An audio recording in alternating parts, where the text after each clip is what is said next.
Hi, good afternoon, and welcome to CIO Leadership Live. I'm Mary Fran Johnson, your host for the show today, and also a contributing columnist on CIO.com, where I write about boardroom strategies for technology leaders. Twice a month, we produce CIO Leadership Live with the generous support of CIO.com and my friends at the CIO Executive Council. We're streaming live to you right now on LinkedIn and Twitter, and we welcome all of our listeners and watchers today to join in the conversation I'll be having by texting in or by sending in your questions. We have an editor standing by who's watching the feed and who will pass those questions along to me to pose to our guest.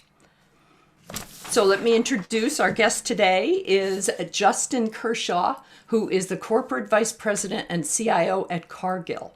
In his current role since 2015, Justin is responsible for all of the aspects of information technology across Cargill's global portfolio of agriculture, food manufacturing, commodity trading, and financial businesses. He joined the company in 2012 as CIO of its food ingredients business. With revenues last year of $114 billion and more than 155,000 employees around the world, Cargill is the largest privately held corporation in the United States. If it were a public company, it would rank about number 25 on the Fortune 100. A very big part of Cargill's mission centers on using technology to improve global sustainability and to reduce food production waste and problems, which is one of the many things I'll be talking to Justin about today. Its customers range from farmers, grocers, and consumers like you and I, to commercial food companies, retailers, and manufacturers. All told, Justin has more than 25 years of experience in the CIO's chair. He was originally the CIO at W.L. Gore, which is a specialty materials manufacturer, and after that, a divisional CIO at Eaton Corporation before his move a little more than 8 years ago to Cargill. His passion for mentorship and for building strong teams also shows up in his equally long track record coaching youth sports. The last time I saw Justin, and we were just marveling at how fast time flies, was at his August 2017 CIO Hall of Fame induction, where we celebrated his many accomplishments as a technology leader. I particularly remember a story he told me, and one I've been retelling multiple times since, about how much he enjoyed taking groups of his senior leaders to a week-long improv workshop in Minneapolis, where they were learning and practicing the art of storytelling. And at one point, he had a rule that every meeting among his executives needed to start with a well-told story. And I think we're going to probably hear lots of well-told stories today. So thank you so much for joining me today, Justin. It's delightful to have you here. Oh, great to be here, Mary Fran. Thanks for the invite. It's an honor to be on the show and share. At mutual. I often start out these days. It's just such an attraction to start out talking about how's everybody doing during the pandemic. And I'm a little worried it's getting to be too old of an angle now, since we've all been dealing with this for the better part of a year. So let's start out talking about the impact that you're seeing as you think about that long term on Cargill and its business, and also on your tech team. Because I know one of the immediate disruptive problems that everybody experienced, but you all especially, was supply chain disruption. So Phil, tell us a story about that. Sure. I don't think it's dragging on too long to ask everybody how they're doing, right, in the pandemic. Good point. I just would share that right out of the chute, because we're still in it, and it's tough. It's still hard, right? And I would say the story at Cargill, and it's probably similar at other companies, the story of the pandemic at Cargill really starts with our values, right? So we say that our values are three things: put people first, do the right thing, and reach higher. And so in the early days of the pandemic, it was, in terms of the technology teams, it was to do everything humanly possible to put everyone in the company first so we could keep the organization running. And so that, I'm sure everyone's heard many of the stories, that was to get everybody remote, Hmm. and then do everything we needed to do with the technology changes that were happening in our manufacturing operations. So people could social distance, they could enter the facilities in a Hmm. safe way, exit the facilities in the safe way, reconfigure the manufacturing operations and move the technology around so people can do things at a distance as much as possible, and do them with enormous amounts of PPE. So, Yeah. that was the beginning of the disruption. And Cargill is a very global company, so we were learning in China early on, Hmm. and making the decisions to start making those changes in other parts of the world where we do what we do. Yeah. So Well, that's really the beginning of all the changes.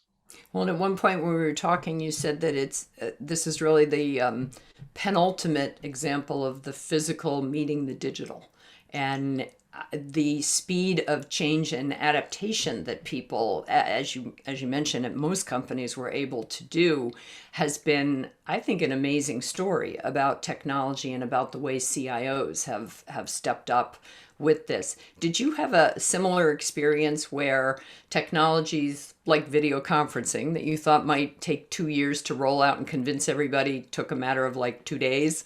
Yeah, no, exactly. And the one story in Cargill is we had I think it was an 18-month rollout plan for Microsoft Teams. Okay. Right? So we were a fairly heavy user of Skype on a monthly basis, but we had Yeah. we were a rollout for Teams planned, and I think we did it in 2 weeks, Okay. right? So, Okay.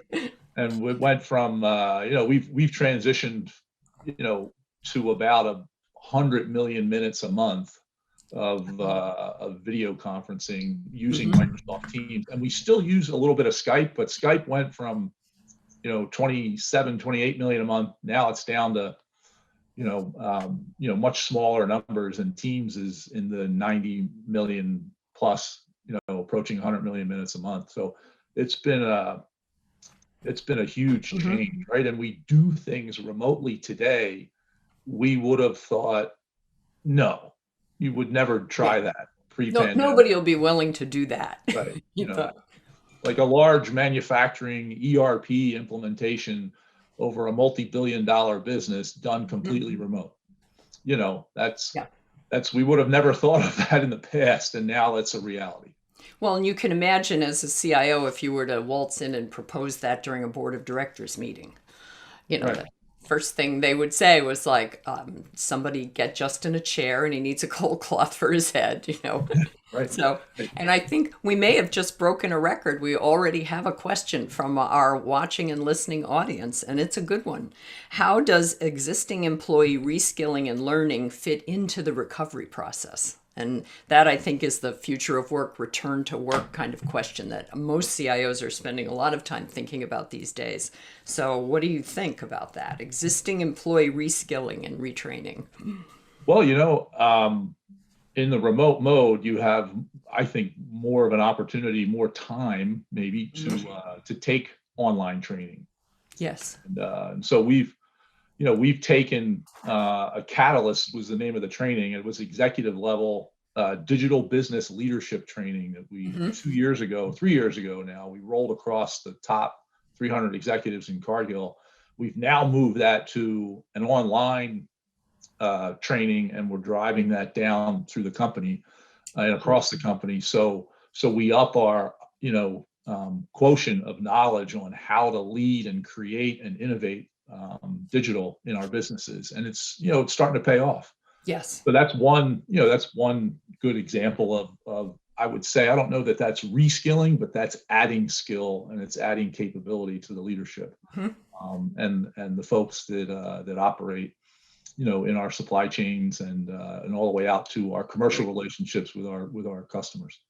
Well, and Cargill is not one of those businesses. You're not a Silicon Valley tech company where everybody has the option to work from home.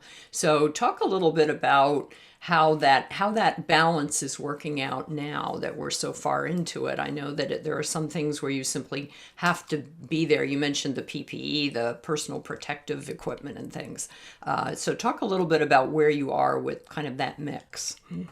Well, for everyone who is part of a production facility and production operation, Mhm. that has to be in and really moves and makes and moves the food, they're still going into our facilities on a daily basis. So we've done a lot of reconfiguration there.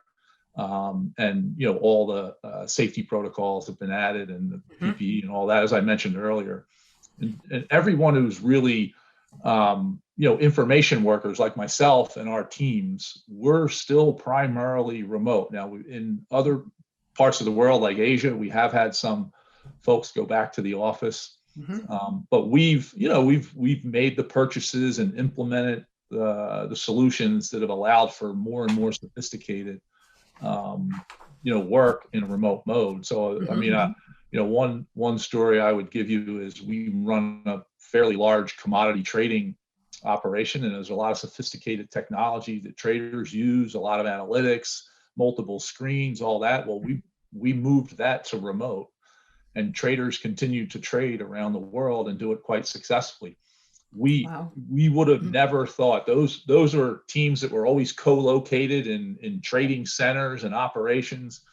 If I had, again, like you said, walked into the boardroom or onto the trading floor and said, everybody pack up your stuff and let's go home and we're going to do all the trading from home, that would have been just crazy talk. And now we've been able to do it quite successfully, but it took a lot of work. I mean, it took a lot of work to get it better and better into the point where we could stay in that mode. But I think we're gonna learn how to be in a new hybrid environment of remote work and in office work, and we'll redefine why we mobilize and why we keep certain work remote. And the further we get into the pandemic and the more things we've attempted over and over and brought improvement to it, even in the pandemic, the more we're also learning what is done really well like this and what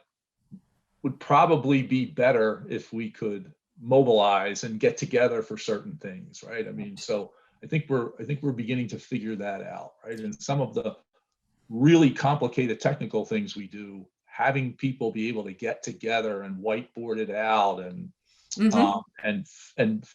get the energy from one another, right? Yes.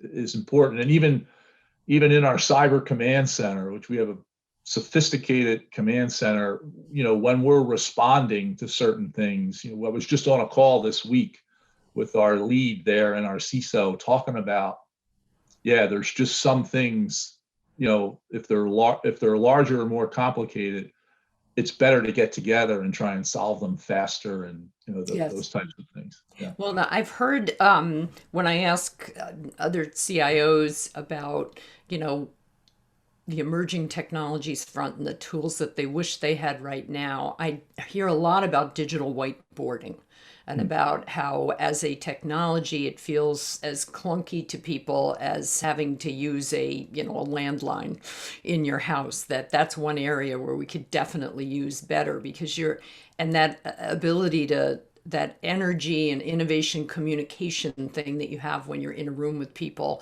I don't know that until we have like holograms, like on Star Trek, I don't know that we're going to be able to get to that on a screen. I had one CIO likened it in a conversation I recently to trying to have a 3D experience in a 2D format, which I thought was a pretty interesting way to put it. One of the things that you brought up that I thought was, we were talking about highlights of the good surprises from the pandemic, was the speed. That you were talking about how your organizational lines from the tech standpoint pretty much dropped to the floor, and a lot of the hierarchical boundaries pretty much vanished. Talk a little bit more about that, because that has a lot to do with your company culture. It is very relationship company culture, Cargill, and we've been around for a long time, over 155 years, and quite large, all over the world, very global. And you would paint that as a big, giant, slow-moving, battleship, right? An aircraft carrier that can't turn very slowly. I think a lot of companies found this out, but it was inspiring to watch just how fast and nimble this big, giant company was across many, many aspects of the company. So I don't want to just say that it was the technology team. I mean, our manufacturing operations, our commercial people, our supply chain people, HR, legal, everybody. In the early parts of the pandemic, the organizational lines mattered far less than they did pre-pandemic. And subject matter expertise really it's always important, right? But it really rose up, and it was just get the right people together to get done what has to get done. And, so our CEO, David McLennan, he asked us all as leaders to take notes, right? Like what's really good and it was also a good psychological tactic for us too, because we're trying our best to make lemonade from the lemon of the pandemic. And, everyone was having family members impacted, and, and that's always a concern, right? And no one is going unscathed around the world. So it's touching everyone.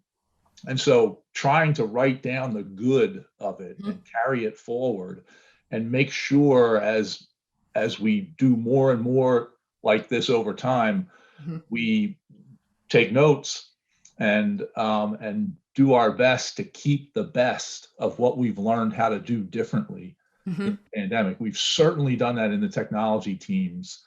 And now, we really need to figure out what all of that we really keep and what, we do the way we used to do it. And I think we're going to keep an awful lot of new ways of doing things.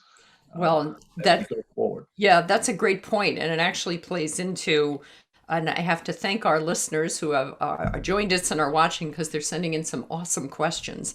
Here's one. Do you think the changes we have driven will hold a lasting legacy of a flexible mindset on what the art of the possible really is in times of challenge? And that question goes right to the heart of what we're talking about here. Yeah, I mean, I think most definitely, right? I mean, in the end, the the values of companies and Cargill is want to nourish the world in a safe, responsible, sustainable way. Yeah, We certainly have helped sustainability in the pandemic, and we've been also able to get people together virtually that wouldn't necessarily as easily gotten together, and we were able to work on some things in some different ways. And that's starting to stick, right? Like you don't have to get on a plane and fly all the way around the world. Like that's really resonating with us now, and we can get an awful lot of work done differently, right? So I have a meeting with the CEO of TCS, and we used to we get together at least once a year, and we've done them virtually now. And we were both smiling, and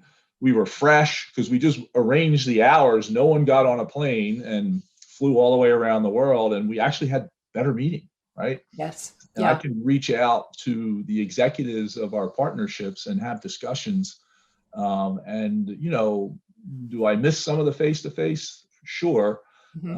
But if I'm honest, the meeting's better like this, because no one's tired and time zone lagged. And so there's a lot of that's worked into our programs, our projects, our project management. And I think, we're figuring out how to get it done. Well, and I've been hearing that too. I'd mentioned in the intro that I write a column about boardroom strategies for technology leaders. And I've been asking a lot of board members and CIOs who deal with their boards about that, how, whether it's been so difficult during this virtual, this Zoom culture that we live in now, or WebEx or Teams, whatever your chosen video flavor is. And I have been consistently told that everybody's actually getting a lot more out of it in surprising ways. Like you can reach up and down in hierarchies in companies a lot more effortlessly than you used to be able to. And when is communication a bad thing, right? Right. Another thing I think, from a story standpoint, I think that's really sticking too is people are open to technology advancement like never before, right? Yes. So if I think from our customer back, like I'm spending more time meeting with Cargill customers right? And talking about technology in our relationship to Okay. improve the relationship, and even putting our teams together to work on that. Now, pre-pandemic, we would have to get together and meet. Now we're doing it online. We're having more of those conversations. It's the same way internally as well. Yeah. We're able to, people are open to trying more. And so, Cargill is farm to fork. We're innovating with digital on the farm gate like we haven't in the past, and we were in the past, but it's accelerating more through the transport of the food and the production of the food, all the way to the food service industry and the retail industry. Yep. We just have innovation going on, and those customers are more open and more willing, and we're more open and more willing to attempt things we wouldn't have attempted in the past because of the necessity of having to do some things differently, because the business has been changed by the pandemic. Well, and I think sometimes, and I know we're guilty of it across the technology industry, we make too big a deal out of innovation with a capital I. We go to conferences for it, and we have big, huge meetings, and they bring in expensive consultants to run the process. And sometimes innovation is just adaptation and trying something new. And there seems to be a much more open mindset to that. And actually, I think that plays into our next question about the pandemic effect on the supply chain. That is something that is a special expertise of Cargill's and of yours, because all told, about 20% of the world's food supply chain runs through you guys or by you guys. So talk a little bit about that, about some of the state of the supply chain today for food production and what you're working on there.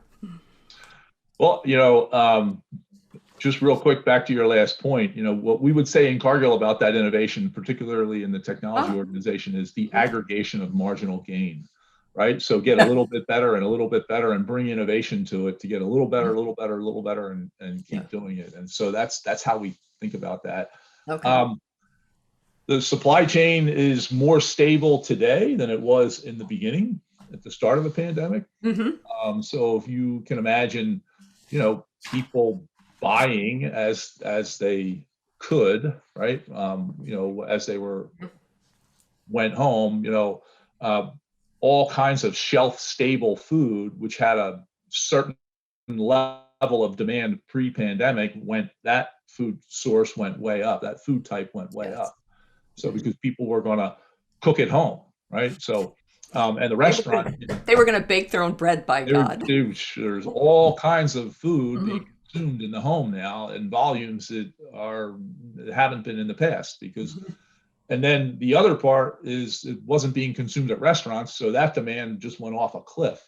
Yeah. Right? However, there's the same number of calories are going to get consumed by the people on the planet. Folks are going to get the calories. They're going to get them in different places. They're going to make different choices. And so imagine that, massively disrupting the supply chain. Another big issue in the early days was getting folks in the industries that require production workers to be in facilities, is to get enough people in the facilities in order to keep the production up and understand how much you could produce from what facility, what day, what time, what week, what shift. So if just in a big picture, think of the massive amount of analytics that shot up in order to figure that out, so that you're not overproducing or underproducing, but you're adjusting your production. And you can't, in Cargill, you can't take a facility that we produce food for retail and turn it into a restaurant or a production facility that's dedicated to a food service industry restaurant, right? It's going to get processed even further at the restaurant. You can't take that facility and turn it into a retail producing facility. You can do a little bit of that, but so you had facility production going up and down all over the world. And so, we worked on the supporting technologies that would help make all that decision making happen, better and faster, while the operations folks were physically changing the facilities so people could be safe, could come into work, could get the job done, and that is a big part of it. And then when Hmm. you think of farmers who grow food and feed the food, they're gonna go fill up every bin and every silo with feed, because they want to make sure they have it to feed their product. Yeah. So that's going to affect the commodities. Are going to go up and down. So there'll be a lot of volatility in the market around there, Hmm. around those commodities. And so we experienced all of that. And by and large, it's less disruptive now than it was, but it's still quite disruptive when Yeah. you look at pre-pandemic types of disruption. Right. But of course, some of the, and this is a point I know you and I have made multiple times to each other, that disruption and adapting to it, and that ability to be nimble and turn quickly is something that IT and IT leaders have really gotten better and better at over the years. And I think I was thinking back to those notes that you're keeping to discuss with your CEO. And I know this is a favorite practice of yours, writing these wise ideas down. How does that wisdom get delivered? Does the CEO get you all on a LinkedIn call and everybody says, "What was my big lesson of the week?" I mean, what's the how that is delivered part of it? Well, it's actually a practice I learned from a mentor, a number of years ago, which was when you would have mentor-mentee discussions. Hmm. My mentor said, "Okay, here's how we're going to do this.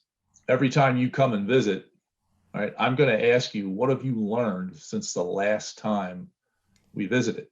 And then the next visit, you get to ask me, my mentor, I get to ask them, Hmm. what's the last thing or what have you learned since the last time?" And as simple as that sounds, it took me a while, because I would see the meeting on the calendar, and I go, "Oh my God, what did I learn? I'm I gonna got to go, cram for this I got to exam. cram, figure out what I learned." And Yeah. now over the years, it made me much, much more purposeful about that's, the increased note taking, and are you learning something? So what David McLennan did was he asked us, write down what you're learning, right? And we'll talk Mhm. about it, right? Okay. And then, so I've had conversations with him, since the pandemic, and even before, about, well, what do we learn since the last time, and what are we doing about it? Hmm. Why are we learning what we're learning, right? I mean, you want to make sure you're purposefully learning too. So, Yeah. um, we're implementing it by asking the question, Hmm. what have you learned? And then what of that do we really want to activate on, right? So Yeah. we'll work that into our business planning, we'll work that into our goal setting, and that's how we'll carry forward what we've learned through the pandemic. Yeah. Well, I'm curious too. I've heard some companies have really changed the way they survey their own employees. Like instead of once or twice a year doing that massive employee survey that all the department managers have to torture people to finish and you have to get it in and it gets kept. I think maybe it was Amazon was doing this practice where once a week they were just sending this open-ended question to everybody, along the lines of, was your manager supportive this week? Give us an example. I mean, something really simple that way. Has Cargill changed any of those ways in terms of taking that pulse of the organization and who's doing what and how are you all doing? Yeah, no, and again, we talk about this very early on. We're trying to ask each other every time we're getting on these calls, how you doing Yeah. really, right? Yeah. How are you really doing? And letting people share about how they're really doing. So that's been a practice. We Yeah. still do our formal survey of the entire corporation. We still have that formal survey, but we do a Hmm. lot more what we call pulse surveys, as you were describing. So Hmm. we call them pulse surveys, and so Hmm. we'll use that to get people's input on issues, right? And things Yep. we want to know more about. And I think that's working. That's working well. Well, I know, and this may be, a preference I have for anecdotes and stories because they work so well when you're trying to describe something to people. But in all the surveys that we did over the years for our various CIO events, and I know that, they're still ongoing. Now CIO.com is running a lot of those, and a lot of my colleagues at IDG still do this. My favorite part of the surveys was always the verbatims, where you would ask people, what could we do better at this? What else would you like to see on the the agenda. Well, I mean, we would literally build new agenda items for future events out of that feedback because it's so valuable. It's coming from the audience you're trying to keep engaged, essentially. Now, if you don't mind doing like a quick pivot on Sure. something, you mentioned that your cyber command center earlier, and that prompted a question from our alert listeners and watchers about how cyber attack incidents keep happening as a result of people, so many employees working from home. And since those attacks focus on human behavior, is security awareness the only way to prevent these human behavior based attacks? It's a good question. I mean, if everybody does what they're supposed to, then supposedly these attacks wouldn't happen as often. What can you tell us about how Cargill is handling that these days? And I understand you're not gonna detail too much about your cyber command center, but what can you tell us about how you're handling all that? Yeah, we modeled our center off of what we think are some of the best cyber command centers in the world. The Mhm. banking industry and energy, and they have have pretty sophisticated um, centers, and so we modeled off of that. And we try and prevent, detect, defend, and respond and restore. Mhm. Those are the big nuggets. We operate to a framework, right? Mhm. So security framework. Behavior analysis is a part of that for sure. Training and training your employees and enlisting all employees. It's kind of like safety in the workplace. Yes. Safety at Cargill is first and foremost. It's about putting people first, right? And so it's the same way from a cyber standpoint. You got to educate and educate, and then you got to test them, right? Yes. So we do Mhm. a lot of that, and then we have some sophisticated tools that are doing analytics and Mhm. watching our environment and every single aspect of our environment and learning the patterns of the environment. And so those types of tools allow you to be alerted Mhm. if something seems out of the pattern. And so Yeah. then other people can do the analysis to go find out, is that friend or foe. Those we're doing what most of the more advanced large companies in the world are doing to defend, but certainly it is getting significantly more difficult because it is getting easier and easier to get good at attacking, and it's essentially turned into an industry, right? Oh, sure. And Yeah. And so, and it's a so you, growth industry in the past year, isn't it? yeah, and it's and Yeah. vigilance. Yeah. Vigilance. You're never good enough at this. You wish you didn't have to be, but you got to keep Right. making the investments and Hmm. um, and doing the right thing to keep the company up. It's a huge responsibility, Yeah.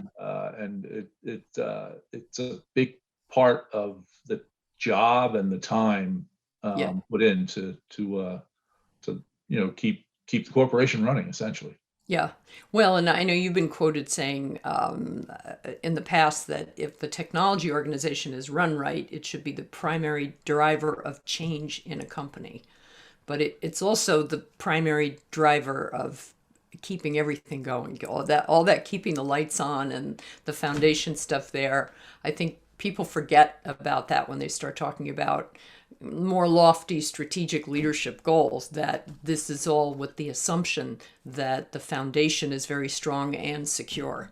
Like many other CIOs, you've remarked to me that you wish you didn't have to spend as much time on it as you do, and it's definitely more intense since the pandemic. Job one: every night you lay your head down, you got to keep the corporation running, right? It has to run. And we at Cargill, we have a fantastic team of people and partners that help us do that, right? But Yeah. I do, Mary Fran, I believe deeply the technology organization led right is the change organization in the corporation, Good. and should be most of the time the tip of the spear for that change and change itself, Hmm. right? So that you're not just helping others change, you're doing that to yourself, so you know what it feels like. Yes. Yes. Because we do lead a lot of change in our organization. And Well, I believe that is one of the big roles of the CIO and yeah. any technology executive. Well, in all of the many years that CIO Magazine and now CIO.com does that state of the CIO research, I think we're 15 years into the data now. And the number one that always comes up as the biggest concern is managing change. So it's definitely, it's kind of what we're all about, isn't it? You know, which I think is what makes it so fascinating, especially for people like me. I'm not a technologist. I just talk to technologists for a living, and it is just, it's always it's a completely changing story all the time, which I think is what makes it so interesting. I'll give you a quick story at Cargill since 2017, without putting numbers out there, we've more than doubled the amount of what we call change portfolio investments with Interesting. technology. We've more than doubled it in 4 years in terms of the investment, and so that just gives you that makes true the statement of the pace of change will never be as slow as it is. You know, You can quantify that.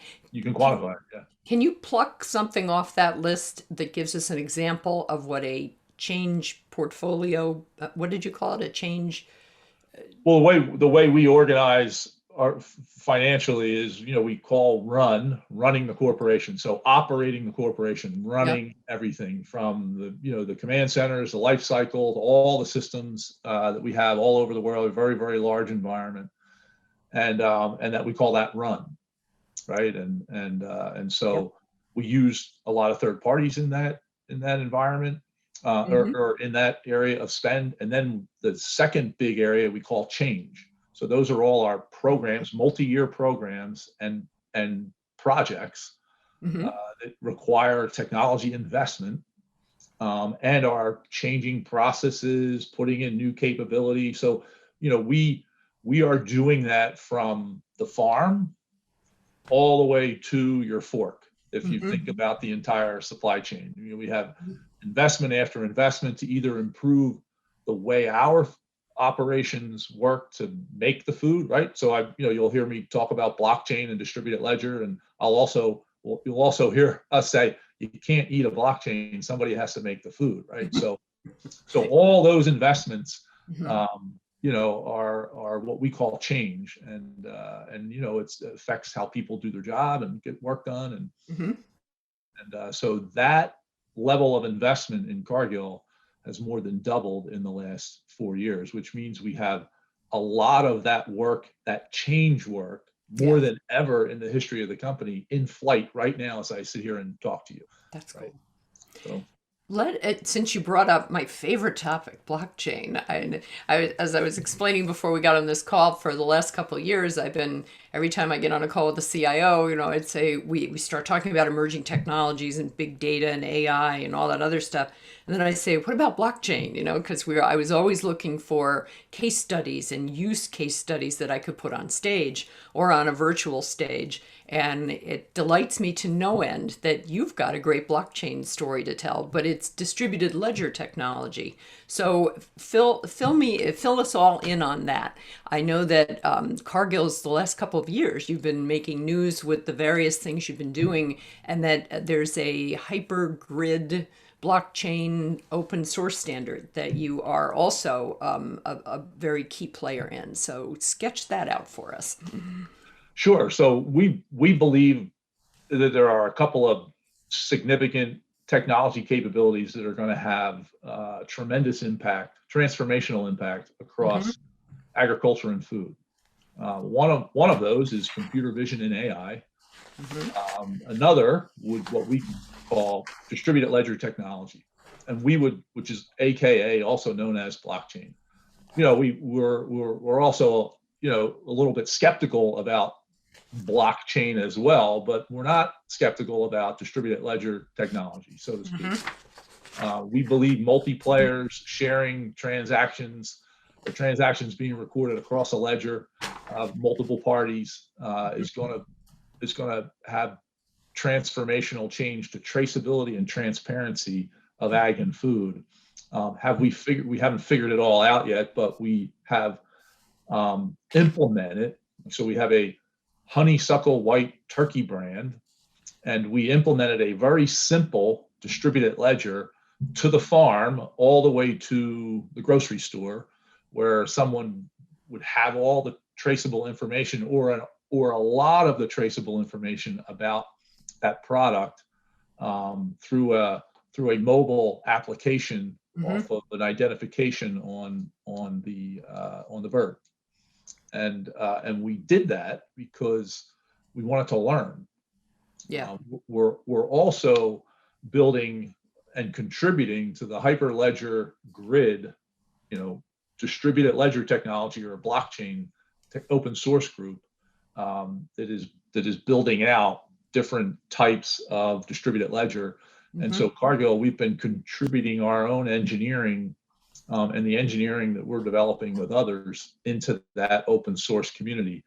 One of the significant ones is what we call Splinter, and that allows participants on the ledger to securely interact with one another over sets of information. Yeah. So that's our capability that we call Splinter. And so we believe from the farm all the way to the fork that the more participants we can get, right, to create solutions, let's say around, soy or cocoa or maize, so we know more about where things come from, where they're going, how they're grown, and be able to share secure, validated information about that.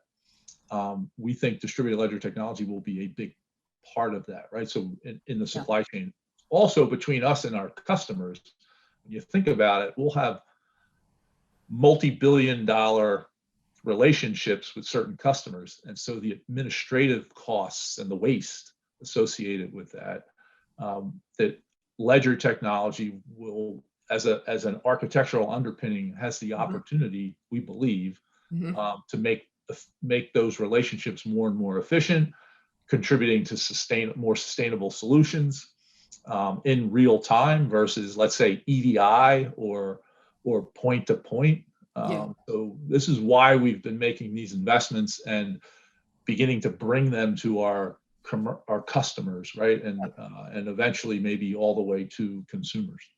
Well, and I think, and from a consumer standpoint, I think that tie-in to traceability and sustainability puts it in that bigger picture that just makes it, I think it makes it resonate more with your average Joe and Jill, I guess. And I was thinking the other CIO that I talked with extensively about distributed ledger technology happens to be the CIO Bumblebee Foods, because they've been using very successfully the blockchain technology from the time a fish is pulled out of the ocean off Vietnam to getting to your table at, like in a fancy restaurant, back when we used to easily dine at fancy restaurants, and you could find out all sorts of things about what was on your plate.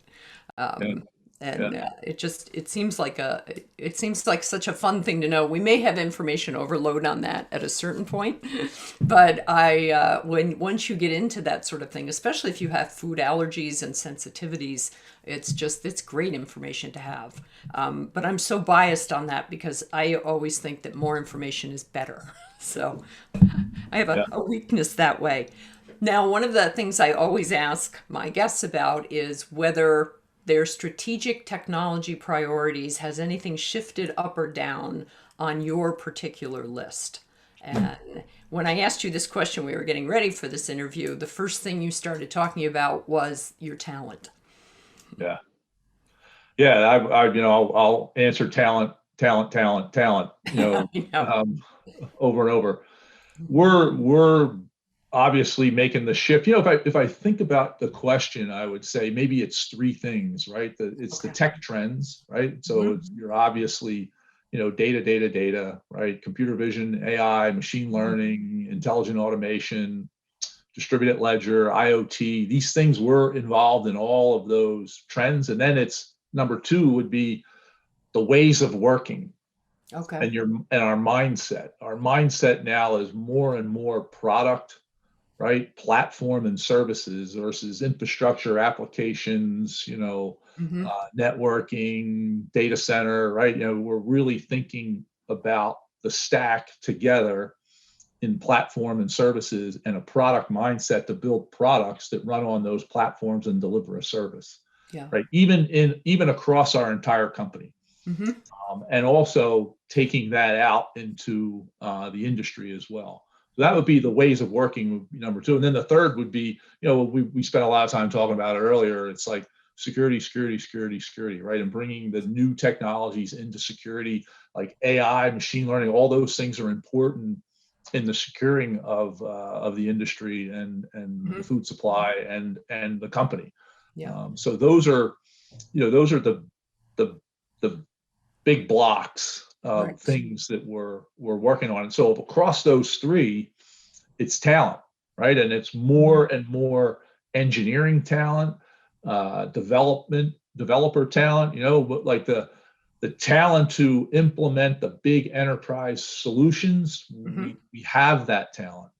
And because a lot of the big companies like Cargill, we run on these large enterprise solutions, but it's a whole new layer of data and platform and services solutions that are underpinned by that foundation of large enterprise solutions where we're seeking the talent, right? Yeah. I would say a data scientist would love to work at Cargill, right? With Hmm. the data that we have and the impact that type of work is going to have. Intelligent automation and machine learning capabilities and the engineering around that, we are well on our way into applying that across many facets of the food supply and agriculture. Hmm. And it's really it's really quite fascinating. Well, and I remember in the early months of the pandemic, a lot of CIOs that I know across different industries, especially industries that were very used to bringing everybody into the corporate headquarters, said, "Oh, this is great. I've got a national hiring market now. I can hire anywhere." And I was thinking to myself, well, so can everybody else. So has anything substantial changed in the way you attract talent? I mean, I know you've got that sustainability mission and improving food distribution around the world, so you've got a sort of a noble quest that you're on at Cargill as well, but you're also a great big huge company, and sometimes people are just gravitating toward more of the smaller ones. So what has changed for you, or how have you adapted your hiring practices during the last year? Well, they're changing, and a big, we're paying really close attention Hmm. to inclusion and diversity, and giving ourselves unconscious bias training across the organization again. Great. I think we could say there's a part of that we are woke to yet again, Hmm. globally, and so really making sure our practices are open, inclusive, diverse, and so we're doing a lot more in regards to that.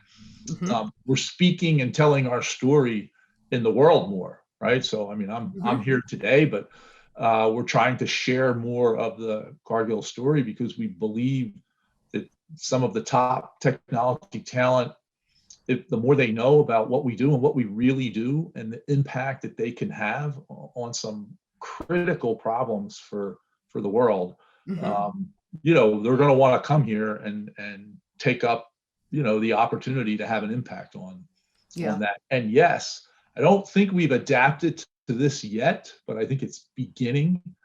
Yes, we can hire anywhere in the world now because Mhm. we're going to do a lot more work like this. The pools of talent um, are less tied to the specific locations in the world, and you can really hire someone in a area of the world where there's a lot of that talent and they can stay there. Now, time zones are going to have an impact. They make it more difficult if you're having to work globally across all those time zones, but I think we're going to figure that out as well. Hmm. um, and yeah, I think our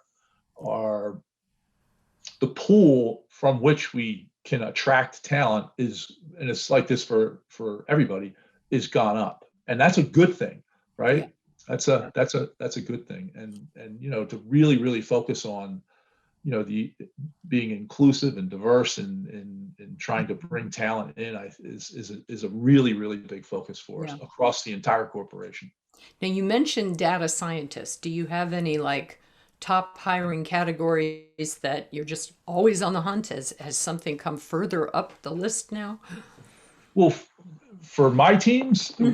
it's software engineering, it's Okay. data and analytics, Yeah. and yeah, I mean those are two of the big ones, and product leaders, people who know how to lead the creation of a technology product and take it to a market, right? So I'll get a short story. Mhm.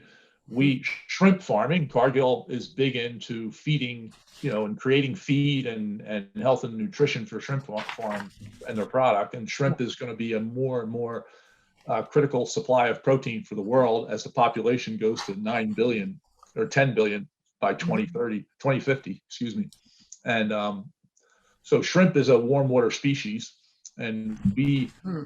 we hired the talent and now have a business called Aquatic, which is a Aquatics, shrimp yeah. farming platform that helps shrimp farmers be more and more efficient with the creation of their product and manage their ponds better, feed the shrimp when they're supposed to be fed and stop feeding them when they've had enough, and all kinds of other analytics. And we're going to make that platform more and more sophisticated Hmm. to help those shrimp farmers be more precise and more accurate. And so that's going to be an important source of protein for Hmm. the world. Yeah.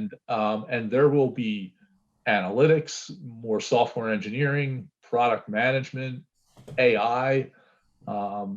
involved in as that gets to be bigger and bigger. And we're creating the same solutions for other types of farmers, from dairy to swine, you know, uh, and other sources of poultry, right? Other Hmm. sources of food, and bringing that precision and accuracy and the technology will enable. And so that's going to be more software engineering, more products that are developed and put in the market, more AI and analytics that are part of the solution over and over again to help those growers be more and more and more productive, right? Hmm. Which helps their livelihood and Yeah. also helps them produce what they're producing more sustainably.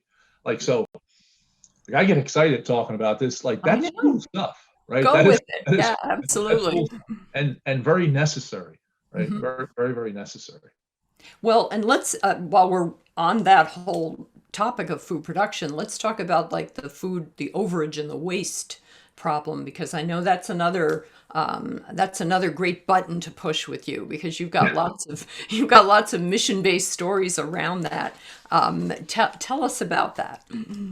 Well, so there's, depending on what study you look at, I'll Mhm. use the McKinsey study. There's anywhere between 30 and 40% of the world's food that's either lost, wasted, or it's wasted food. So what we categorize that as, there's food loss, and that's in production, right? Mhm. So when you're manufacturing, your yields and that's not the biggest part of the problem, because we're getting very precise in the production of food, but there still is food loss there. It could also be a rail car rolls over or some accident occurs, right? So there's food loss, there's food waste, and then there's wasted food. And wasted food is, you make too much, you can't keep it as a leftover and eat it the Mhm. next day in the fridge or whatever, and you scrape it into the disposal, or out it goes, right? And so there are a plethora of new technology and platform capabilities that both the startup industry and Cargill are involved in. And one of the ways we're involved in that is with our startup accelerator with Techstars, our partnership with Techstars, where Mhm. we take on and mentor 10 companies a year. I think I was mentioning that earlier.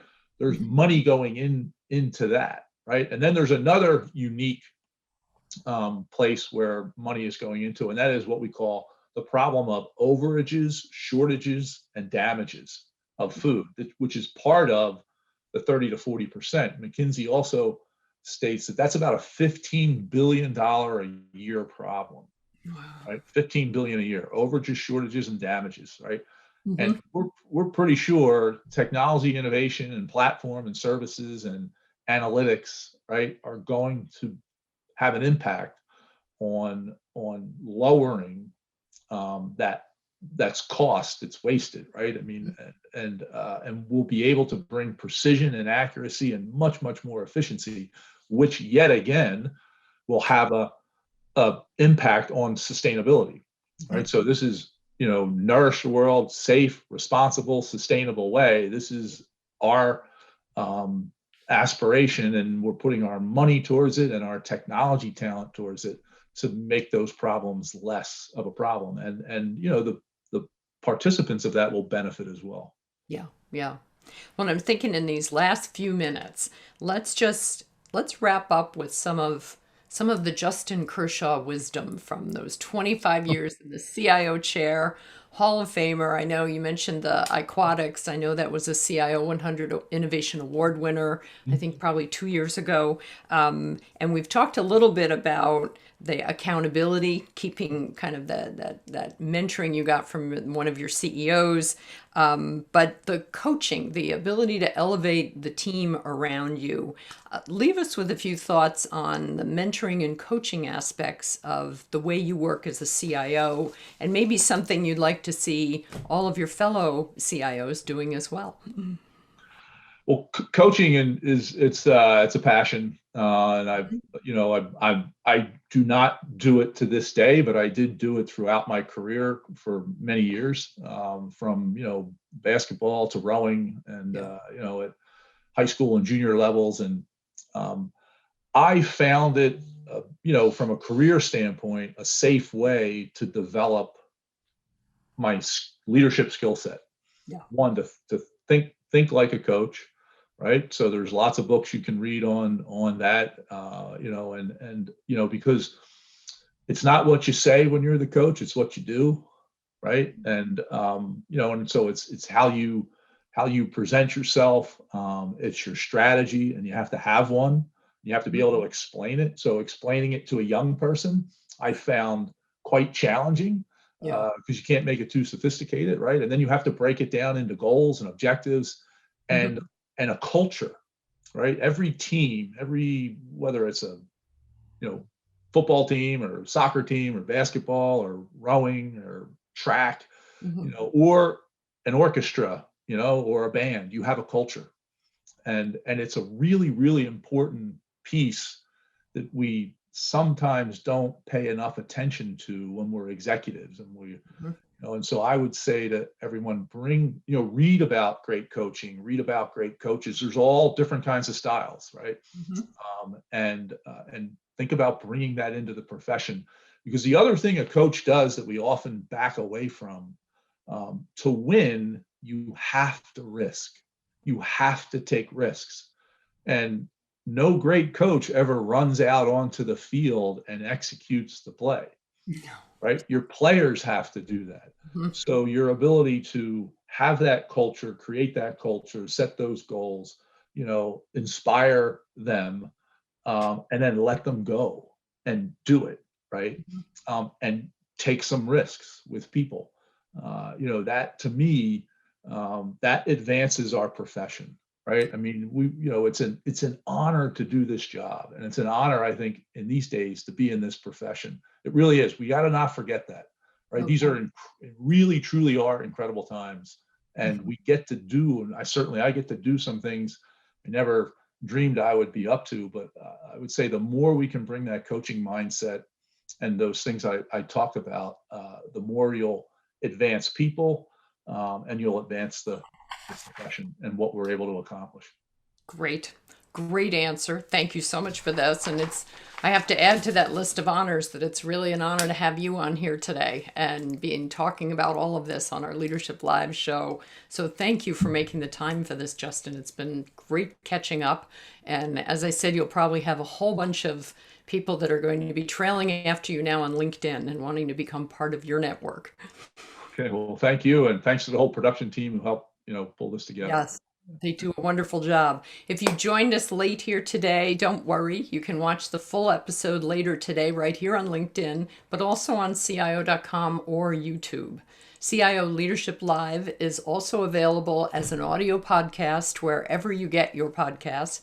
And I hope you enjoyed today's conversation with Justin Kershaw of Cargill as much as I did, and that you'll join me for our next episode of Leadership Live, which will be 2 weeks from today on Wednesday, February the 17th.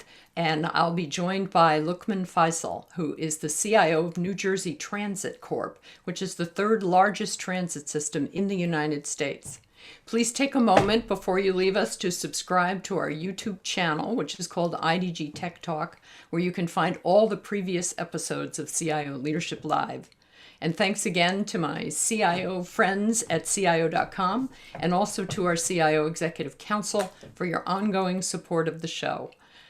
We'll see you again next time. Stay warm out there and stay safe.